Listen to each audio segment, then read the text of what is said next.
करवा चौथ की हार्दिक शुभकामनाएं। आइए सुनते हैं करवा चौथ की व्रत कथा। बहुत समय पहले की बात है। एक साहूकार के 7 बेटे थे और उनकी एक बेटी भी थी।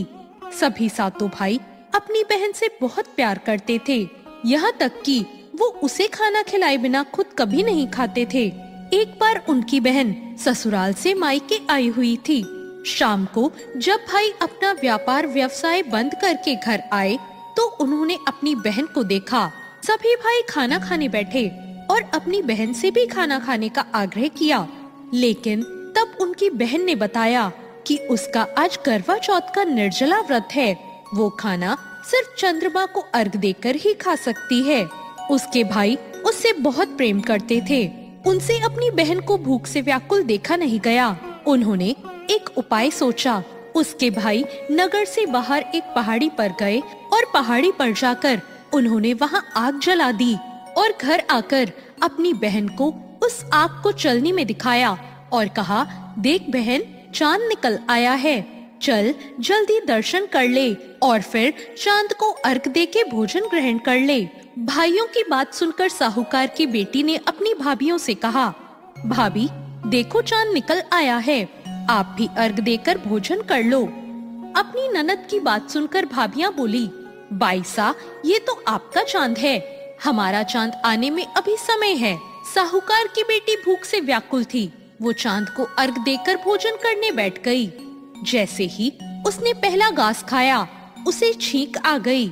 दूसरा घास खाते ही उसमें बाल निकल आया और तीसरा घास अभी खाने ही वाली थी कि उसके ससुराल से बुलावा आ गया कि उसका पति बीमार है और वो जिस भी हाल में हो तुरंत अपने ससुराल पहुँचे। अब उसकी माँ उसे विदा करने लगी। उसे विदा करने के लिए माँ ने जब बक्से से कपड़े निकाले तो सारे कपड़े काले ही मिले। दूसरी बार माँ ने कपड़े निकाले तो सारे कपड़े सफेद निकल रहे थे। बेटी बोली, माँ तुम ये सब रहने दो, मैं जाती हूँ। ये देखकर माँ घबराई और बोली, बेटी रास्ते में जो छोटा बड़ा जो भी मिले सबके पैर पड़ती जाना। जो कोई भी बूढ़ सुहागन होने का आशीर्वाद दे तो वहीं अपने पल्ले से गांठ बांध लेना। बेटी बोली, ठीक है माँ, और वो अपने ससुराल के लिए निकल गई। रास्ते में उसे जो भी मिला वो सबके पांव छूती गई। सबने कहा, सुखी रहो, पीहर का सुख देखो, खुश रहो का आशीर्वाद दिया। ऐसे वो अपने ससुराल पहुंच गई। ससुराल के दरवाजे पर छोटी ननद खेल रही थी। जब उसने उसके भी पांव छुए तो उसने आशीर्वाद दिया, सदा सौभाग्यवती रहो, पुत्रवती रहो और बूढ़ सुहागन हो। ये सुनते ही उसने अपने पल्ले से गांठ बांध ली। घर में अंदर गई तो उसने देखा उसका पति मरा हुआ जमीन पर लेटा है और उसे ले जाने की तैयारी हो रही है। वो उसे देख के बहुत रोई, बहुत चिल्लाई। जैसे ही उसे ले जाने लगे वो रोती चिल्लाती बोली, मैं इन्हें ले जाने नहीं दूंगी। फिर भी जब कोई नहीं माना तो वो बोली, मैं भी साथ जाऊंगी। जब वो नहीं मानी तो सब बोले, ले चलो साथ में। जब पति को जलाने का समय आया तो वो बोली, मैं इन्हें जलाने नहीं दूंगी। तो ये देखकर सब बोले, पहले तो पति को खा गई, अब उसकी मिट्टी भी खराब कर रही है। लेकिन वो नहीं मानी। गांव के और परिवार के सभी लोगों ने ये निर्णय लिया कि इसे यहीं रहने दो, इसके लिए एक झोपड़ी बना दो। और वो वहां अपने पति के साथ उसी झोपड़ी में रहने लगी। वो पति की साफ सफाई करती और उसके पास ही बैठी रहती। उसकी छोटी ननद दिन में 2 बार आकर उसे भोजन दे जाया करती। अब वो हर चौथ का व्रत करती, चांद को अर्घ देती, ज्योति देखती और जब चौथ माता आती तो माता कहती, करवो ले, भाइयों की प्यारी बहन करवो ले, घनी बुखारी करवो ले। तो वो चौथ माता से अपने पति के प्राण मांगती, पर चौथ माता उसे ये कहती कि जब हमसे बड़ी चौथ आएगी तो उनसे मांग लेना। ऐसे एक एक करके सभी चौथ आई और सभी यही कहकर चली गई कि हमसे बड़ी से मांग लेना। और इसके बाद अश्विन की चौथ आई। वो बोली, तुझसे कार्तिक की चौथ यानी करवा चौथ माता नाराज हैं, वो ही तेरा सुहाग लौटाएंगी। तो ऐसा कर, करवा चौथ माता के लिए सारे श्रृंगार की तैयारी कर ले और जब वो आए तो तू उनके पैर मत छोड़ना।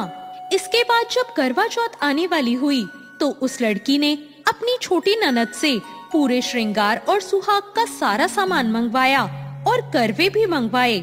उसकी सास ने सोचा जो मांगती है दे आओ।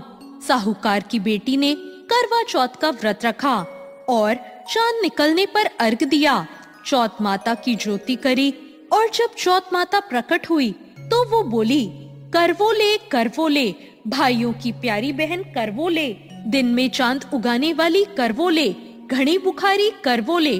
तब उसने उनके पैर पकड़ लिए और उसने कहा, माता मेरा सुहाग वापस करो। चौथ माता बोली, तू तो बड़ी भूखी है, 7 भाइयों की प्यारी बहन है, तुझे सुहाग से क्या काम। तब वो बोली, नहीं माता, मैं आपके पैर तब तक नहीं छोड़ूंगी जब तक आप मेरा सुहाग वापस नहीं करती। चौथ माता बोली, अच्छा ठीक है, ऐसा कर, चूड़ी दे, बिंदी दे। और एक एक करके उन्होंने उससे 16 श्रृंगार का पूरा सामान मांगा। उसने माता को वो सारा एक एक करके दे दिया। माता ने कहा, लगता है तुझे कोई सिखा के गया है। उसने कहा, नहीं माता, ऐसा कुछ नहीं है। इसके बाद चौथ माता ने अपनी आंखों से काजल निकाला, नाखूनों से मेहंदी निकाली, मांग से सिंदूर निकाला और चिटकी उंगली का छींटा दिया।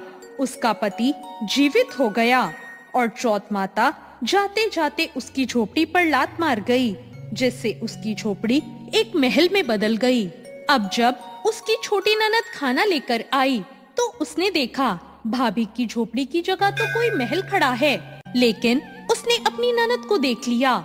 ननद को देखते ही उसके पास आई और बोली, देखो बाईसा, आपका भाई वापस आ गया है, घर जाओ और सासू जी से कहो गाजे बाजे के साथ हमें लेने आए। ननद दौड़ी दौड़ी अपनी माँ के पास जाकर बोली, माँ भाई जिंदा हो गया है। माँ बोली, उस भाभी के साथ तेरा दिमाग भी खराब हो गया है, मरने वाला कभी जिंदा होता है। ननद बोली, नहीं माँ, मैंने देखा है, भाई सच में जिंदा हो गया है। भाभी ने गाजे बाजे के साथ बुलाया है। सभी घर वाले गाजे बाजे के साथ अपने बेटे को लेने पहुँचे। बेटे को जिंदा देखकर सास बहू के पैर छूने लगी और बहू सास के पैर छूने लगी। बहू बोली, देखो माँ, आपका बेटा वापस आ गया। सास बोली, मैंने तो साल भर पहले ही इसे भेज दिया था, वो तो तू ही थी जो इसे वापस लेकर आई है। हे चौथ माता, जैसे साहूकार की बेटी के साथ पहले किया वैसे किसी के साथ मत करना, और जैसे बाद में उसे सुहाग दिया वैसे सबको देना। आप सभी पर चौथ माता की कृपा इसी तरह बनी रहे। जय चौथ माता। तो ये थी करवा चौथ की कथा।